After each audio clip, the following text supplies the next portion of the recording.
Today, I'm going to be showing you how to solve a Rubik's clock. The great thing about this event is it doesn't require any algorithms, so it's super easy to learn. First, I'm just going to quickly go over how a clock works. So, if you put one pin up and turn the dial corresponding to that pin, it'll turn all 4 of the clocks around that pin. So if you have 2 pins up and you turn either one of the corresponding dials, it'll turn all the pieces around those pins. Same thing if you have 3 pins up, and if you have 4 pins up, it will turn every single one of the clocks. There's 3 steps to solving a clock. First, you're going to make a sort of cross on one side with all of those clocks pointing to the 12. Next, you're going to make another sort of cross on the second side. And finally, you're going to correct the corner clocks on the second side. You're going to then move everything to face the 12, which will solve the clock. So here's how you solve it. When you're doing clock, you can start on either side. It doesn't matter. So let's just say we're going to start on this side. So the first step is making the sort of cross on that side. So the first thing you're going to want to do is move the center clock to match with one of these edge clocks. So let's say we'll put this pin up, that way we can move the center clock, and we'll move it up to match with this clock up here. Just move it up a few clicks. Now these two are matched together. So anytime that we move the clock after this, we're going to make sure to keep these two together so we don't mess them up. So what we can do is now we're going to move these two together to match with one of these other edge clocks. So let's say we'll move it to match with this one. So we'll put this pin up, that way we can move these two, and we'll move it down to match with this one. So now we have these 3 together. So now what we're going to do is we're going to move these 3 together to match with one of these remaining edge clocks. So we'll put this pin up here up, that way we can move all 3 of these together, and we'll move them to match with this one down here. So we'll just move them up.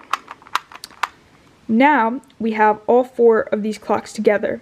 So we're going to move all 4 of them to match with the last one right here. So we'll put those 2 pins up. Now we can move all 4 of these together. We'll move it over to match with this one. So now we pretty much have our clock done. The last thing we have to do is just align it so they're all pointing towards the 12. So we'll put all the pins up, every single pin up, and now we can move them all to face the 12. So that is our first step. Now what we're going to do is flip the clock, and we're going to do the same exact thing on the second side. There isn't a particular order that you have to go in when you're making the edges. You can really go in whatever order is comfortable for you, depending of course on the case. A lot of times there might be 2 pieces that are already together, in which case you'd probably want to keep them together to save some time. So in this case, we'll start by moving the center one to align with that one right there. Now we will maybe move these 2 to align with that one down there. So we have this long bar right there.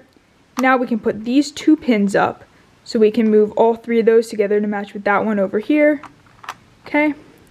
Now we'll put those down. Now we can put these 2 pins up so we can move all 4 of those clocks to match with this one over here.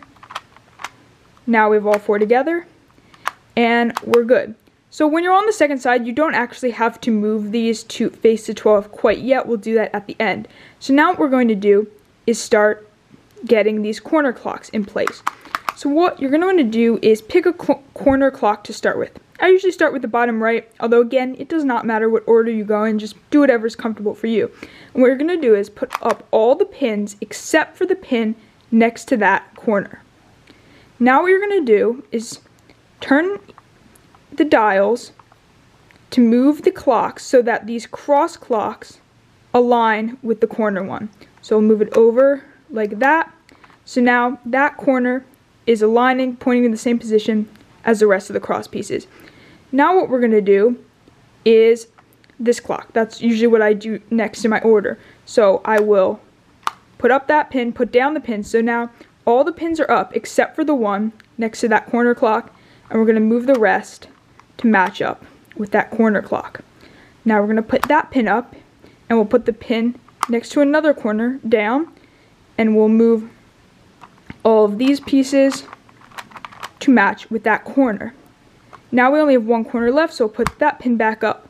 We'll put the pin next to that corner down, and we'll move all of the pieces to match with that corner.